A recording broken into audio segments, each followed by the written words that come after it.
Hello students, welcome back. जैसे कि आप लोगों को पता है कि हम लोग पाइथन ऑलरेडी स्टार्ट कर चुके हैं, प्रोग्रामिंग हमारी स्टार्टेड है और मैंने आप लोगों को बताया था किस तरीके से हम लोग डेटा रीड करते हैं और प्रैक्टिकल कोर्स है पूरा का पूरा। तो आज थोड़ा सा हम और कंटिन्यू करेंगे और बेसिक जो हमारे ब्लॉक्स हैं उसके बारे में थोड़ा सा हम डिस्कस करेंगे, जिससे कि आप लोग इसकी प्रैक्टिस करके फिर आगे कंटिन्यू कर सके। Okay, let's start. Here we have ideally, just type it.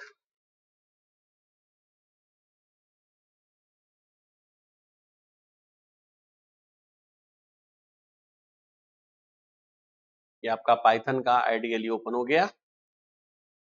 इसमें अब आप पहले प्रोग्राम को ओपन करेंगे जो लास्ट प्रोग्राम था, यदि देखना चाहें तो ओपन।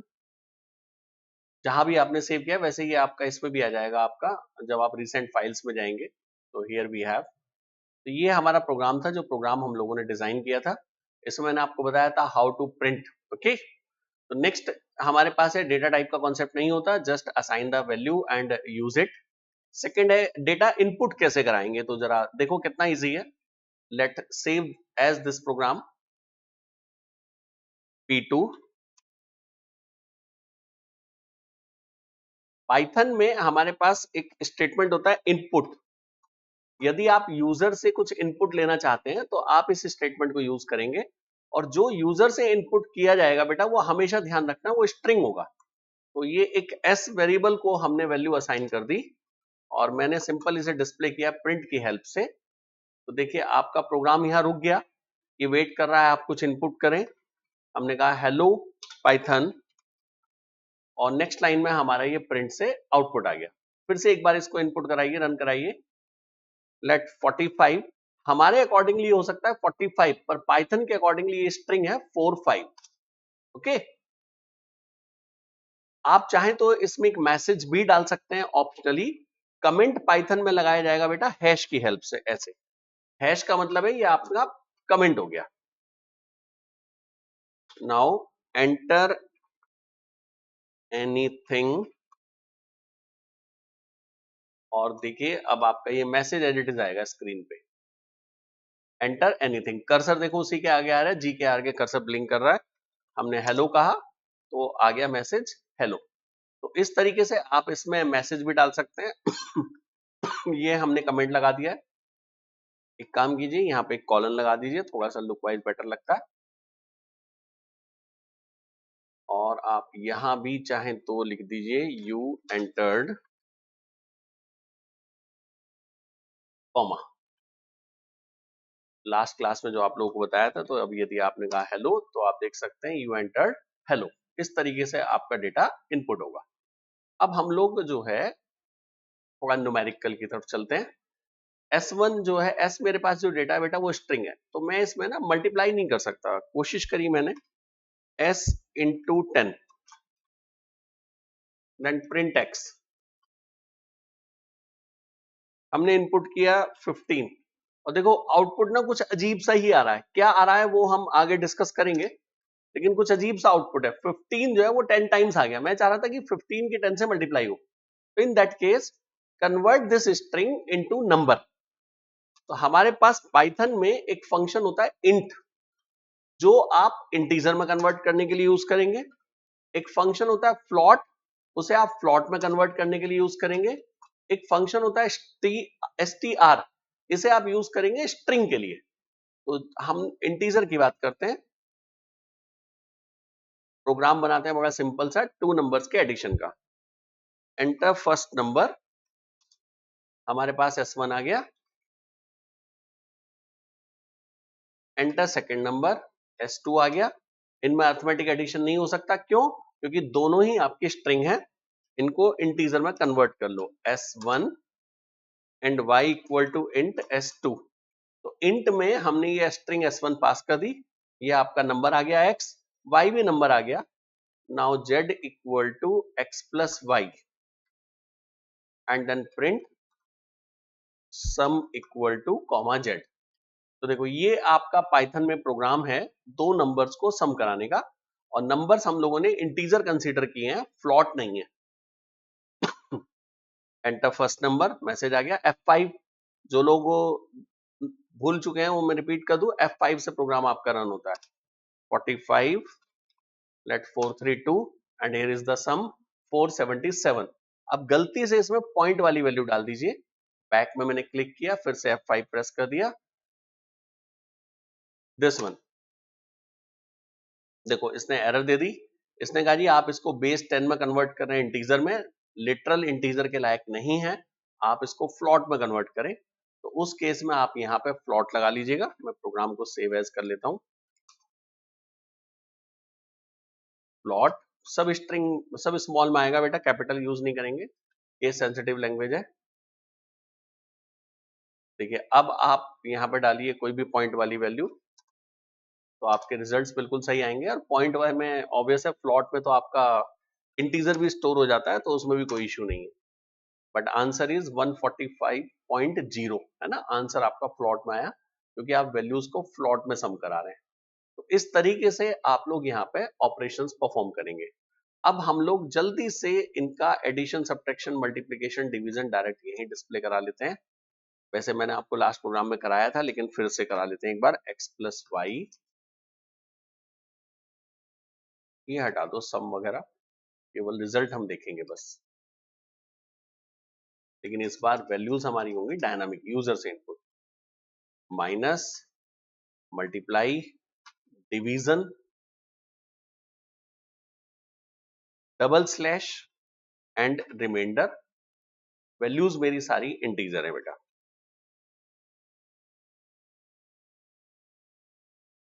देखिए 55 एंड लेटर 7।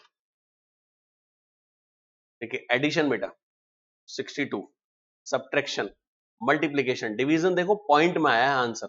डेटा टाइप्स नहीं होती है, आंसर यहाँ पॉइंट में आएगा हमेशा। लेकिन यदि क्वोशंट चाहिए तो डबल स्लैश लगाएंगे, मैंने डबल स्लैश यूज किया, तो आपका क्वोशंट आ गया और रिमाइंडर इज 6। इसके अलावा आप यहाँ पे पावर भी यूज कर सकते हैं। डबल एस्ट्रिक आप लगाएंगे तो वो पावर की तरह काम करेगा। दैट 4 एंड 5, तो नीचे देखिए this is 4 raised to power 5, 1024। तो आप लोग इस तरीके से ऑपरेशंस परफॉर्म कर सकते हैं और ऑपरेटर्स को वैलिडेट कर सकते हैं कि ऑपरेटर्स आपके सही हैं या गलत हैं। Okay, now save this program again.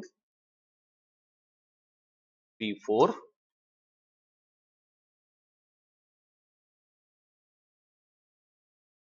बेटा आप मेरी बात ध्यान से सुनेंगे।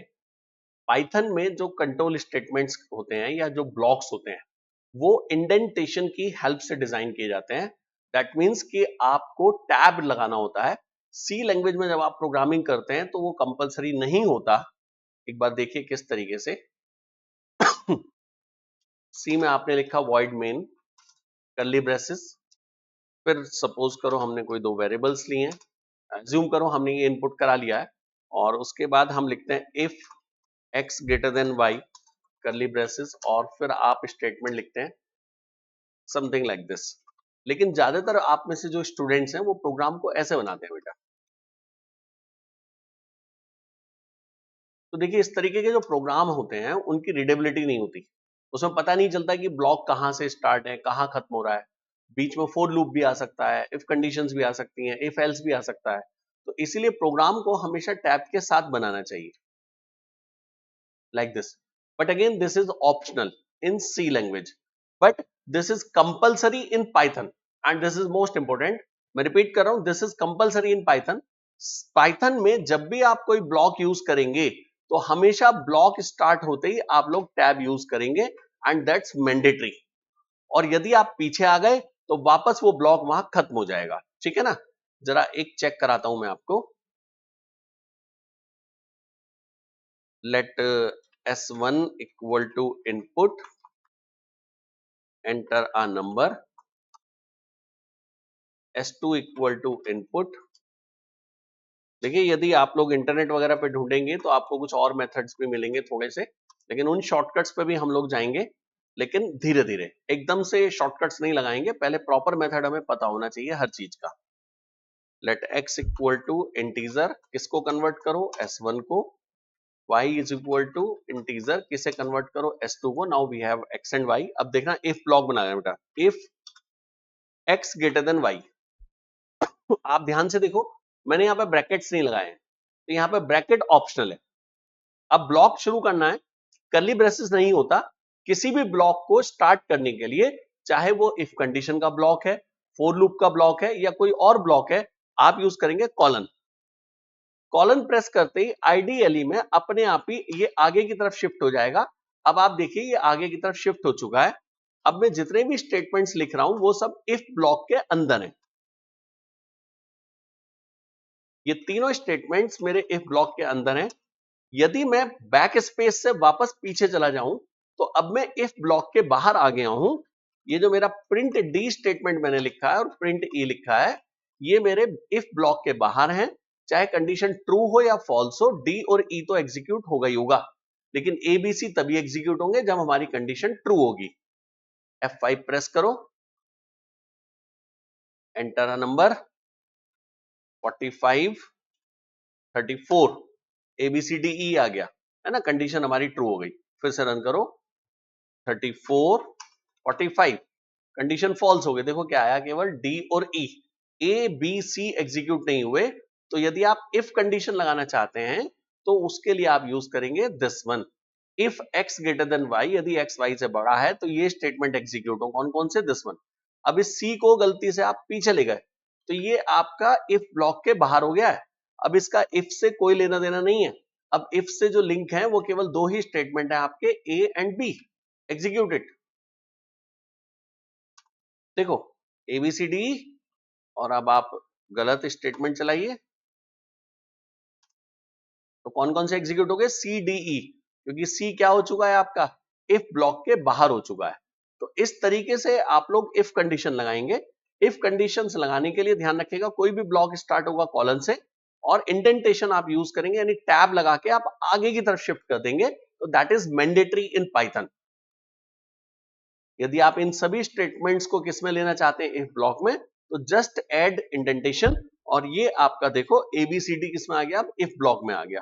तो कंडीशन मेरी यदि फॉल्स है तो ये एग्जीक्यूट नहीं होगा, केवल ई आउटपुट में आया है।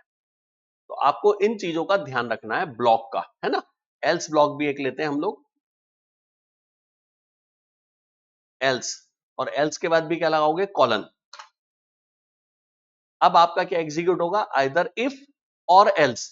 इफ एग्जीक्यूट होगा यदि कंडीशन ट्रू है, एल्स एग्जीक्यूट होगा यदि कंडीशन फॉल्स है ना। तो एल्स वाले ब्लॉक में दो स्टेटमेंट है, सी और डी। इफ वाले ब्लॉक में भी दो स्टेटमेंट है, ए एंड बी। ई जो है आपका वो आउटसाइड दी इफ एल्स है, उसका इफ और एल्स से कोई लेना देना नहीं है। Condition false, C D, else block execute हुआ। Condition true, A B E, आपके कौन कौन से स्टेटमेंट एग्जीक्यूट हुए, ए और बी। बेटा इस तरीके से आप लोग इफ या फिर इफ एल्स लगा सकते हैं प्रोग्रामिंग में।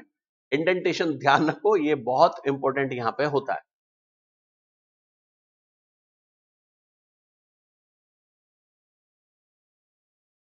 ऐसे ही आप इफ एल्स के बेस पे अब कुछ प्रोग्राम बनाने की कोशिश कीजिएगा, जैसे कि ऑड इवन का प्रोग्राम है, या फिर लार्जेस्ट ऑफ 3 नंबर्स हैं, ठीक है ना, या फिर आपका जो है लार्जेस्ट ऑफ 3 नंबर के अलावा लीप ईयर का प्रोग्राम है। तो इफ और एल्स के जो प्रोग्राम है वो आप प्रैक्टिस करो, जिससे कि आप लोग इन्हें अच्छे से यूज कर सकें और इनके आप हैबिचुअल हो सकें, ठीक है ना। कंट्रोल स्टेटमेंट्स के जो सिंटेक्स है उनमें हम फोर लूप की तरफ बढ़ते हैं। आप लोगों को पता ही होगा कि जो लूप होता है वो किस लिए यूज किया जाता है, स्टेटमेंट्स को बार बार एग्जीक्यूट कराने के लिए।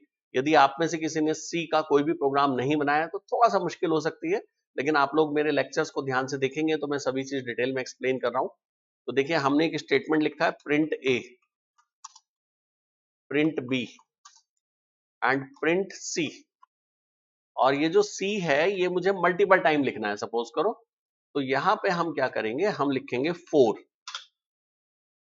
ठीक है। कितनी बार लिखना है, 10 बार। तो आप लिखेंगे आई, ये वेरिएबल नेम है, कुछ भी आप ले सकते हैं, ABCD XYZ। इन, और फिर आप लिखेंगे रेंज बेटा, रेंज में आप लिखेंगे 10, फिर आप कॉलन लगा देंगे, कॉलन का मतलब है ब्लॉक शुरू हो गया आपका। देखिए अपने आप ही आपका इंडेंटेशन आ गया है। अब मैंने यहां पे लिखा print C and print D, तो ये दोनों स्टेटमेंट मेरे इस लूप के अंदर हैं। लूप आपका क्या होता है एक बार देख लीजिए, लूप आपका जो स्टेटमेंट है वो बार बार एग्जीक्यूट होता है, हर बार एग्जीक्यूट होता है, ठीक है ना। कितनी बार एग्जीक्यूट होगा ये आपको बताना पड़ेगा।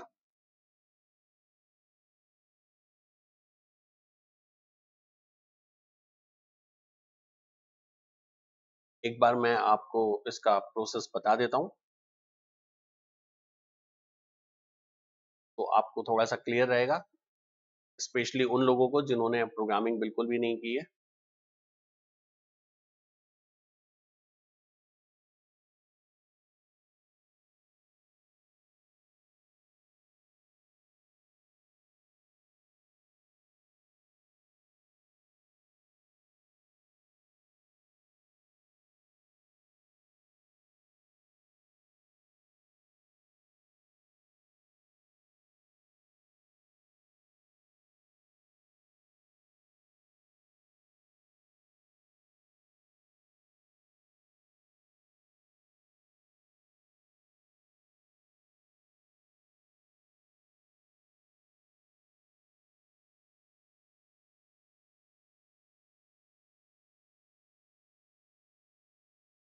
देखो बेटा, हमने एक स्टेटमेंट लिखा, फिर एक और स्टेटमेंट लिखा, फिर एक और स्टेटमेंट लिखा, इसके बाद हमने लगाया फोर लूप। लेट फोर, थोड़ा सा फॉन्ट इंक्रीज कर देता हूं मैं।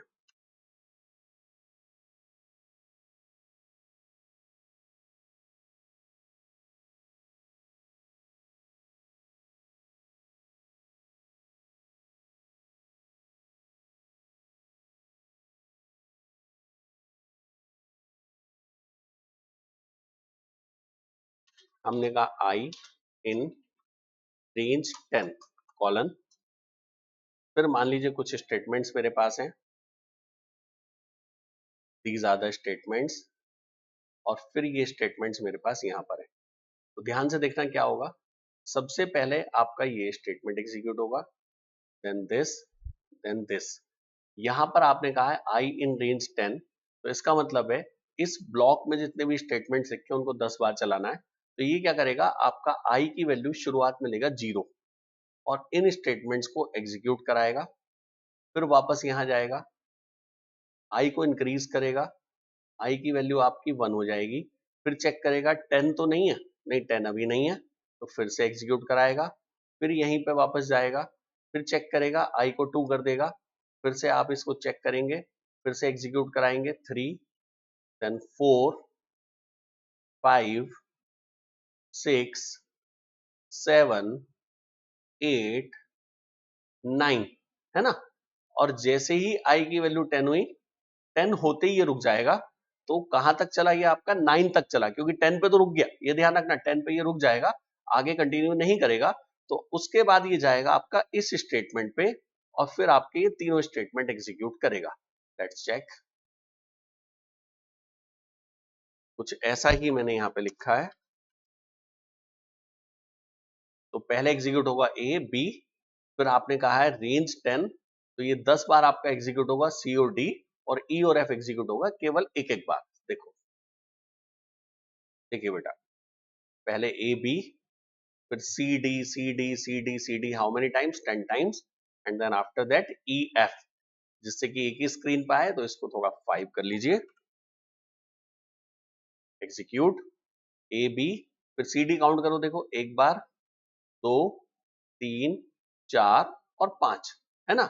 आई की वैल्यू चेंज हो रही है, कैसे पता चलेगा, आई को भी डिस्प्ले करा दो, एक काम करो, आई लिख दो यहाँ पे, डबल कोट्स में लिखोगे तो आई आएगा, और विदाउट कोट्स लिखोगे तो उसकी वैल्यू आएगी। तो आप देखो आई की वैल्यू क्या आ रही है, 0, 1, 2, 3 और 4, क्योंकि 5 पे तो बेटा वो बंद हो गया है ना, 5 तक नहीं जाएगा, ये ध्यान रखना। तो 5 बार चलता है, ये ध्यान रखो। तो इस तरीके से आप लूप एग्जीक्यूट करा सकते हैं।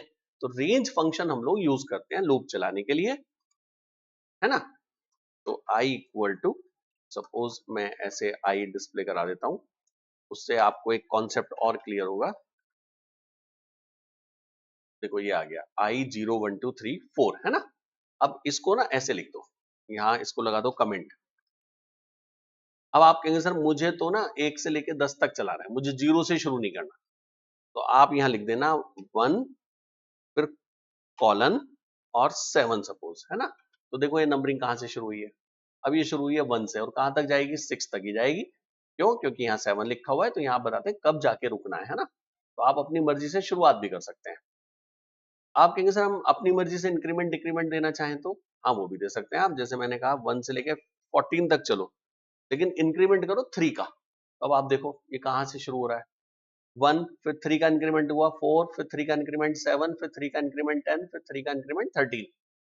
तो 1 फिर उसके बाद 14 मैक्सिमम कहां तक जाए और कितने का इंक्रीमेंट करना है, तो वो भी आप यहां पर बता सकते हैं। नहीं बताएंगे तो बाय डिफॉल्ट 1 का इंक्रीमेंट होगा, और कहां से शुरू करना है वो आप बताएंगे, कहां तक जाना है वो आप बताएंगे, है ना। तो थोड़ा सा आप इन कॉन्सेप्ट पे ध्यान कीजिए।